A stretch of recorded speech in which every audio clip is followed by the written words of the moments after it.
Well, hey, City Coast, I am excited this morning. I'm actually working on our next big study that we'll be doing through Luke and Acts and a bunch of the writings of Paul. But this last weekend was a huge weekend for us as we finished up our ComMission series. We also finished our study of Revelation, which means we also finished our study of all the writings of John that we began back in the beginning of 2024 in January. And so when I think about this past series that we've been studying and working through, this ComMission series, we wanted to talk about being a community on a mission. And that really came out of Revelation chapter 2 and 3, where we have these 7 churches, kind of representative of the comprehensive universal church for all time. We have these 7 churches and all these things that John the pastor was writing to them about being a community on a mission, and how devotion and discernment were central elements of being a community on a mission. We have to be undivided in our devotion, purely focused in our worship on Jesus the Christ, and how that can be really tricky in a world where all sorts of teachers, all sorts of false teachers and false messages come into play. And so we have to be discerning. And if we are devoted and discerning, we'll be humbled by the gaze of God. We'll see ourselves accurately in light of who God sees us to be. And in that humility, we'll develop an integrity, an integrated living, a faithful living. And so when we think about being faithful to the mission that God has put us on as a community, we want to be devoted to Christ. We want to be discerning of truth. We want to be humble and faithful people. We want to have high degrees of humility and integrity. And that kind of came on the back end of all this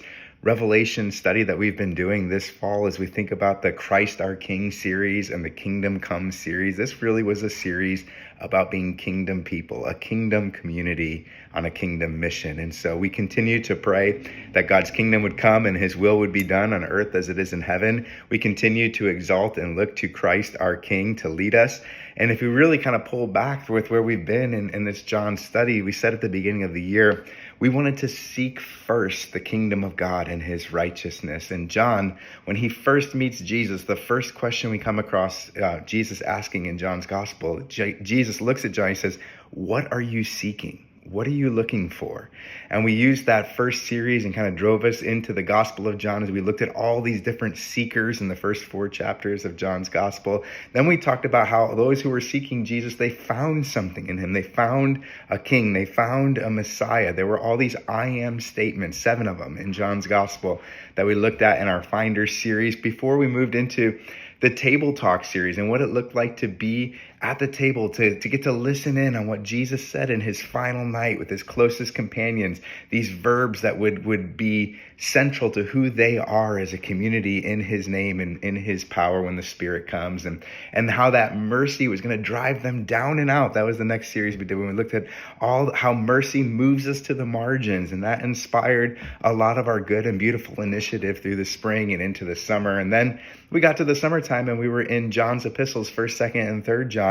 And we kind of marked that with this identity statement that we are God's beloved, just like John had written in so much of his gospel and in so much of his letters, and even as it makes its way into Revelation. But in those epistles, we focused on how we are beloved by God and how that belovedness makes us unafraid. Being the beloved of God makes us fearless in the world. And we talked about being authentic Christians, having a true faith, not being fake Christians, but passing an authenticity inspection that John puts forth in those epistles, and really being pastored by John. That was kind of the hope through our summer as we did that Beloved and Fearless series. So it's been a great year through John's writings. It's been a really exciting time in our church. It's been a key part of our foundation and who we are and who we hope to be moving forward.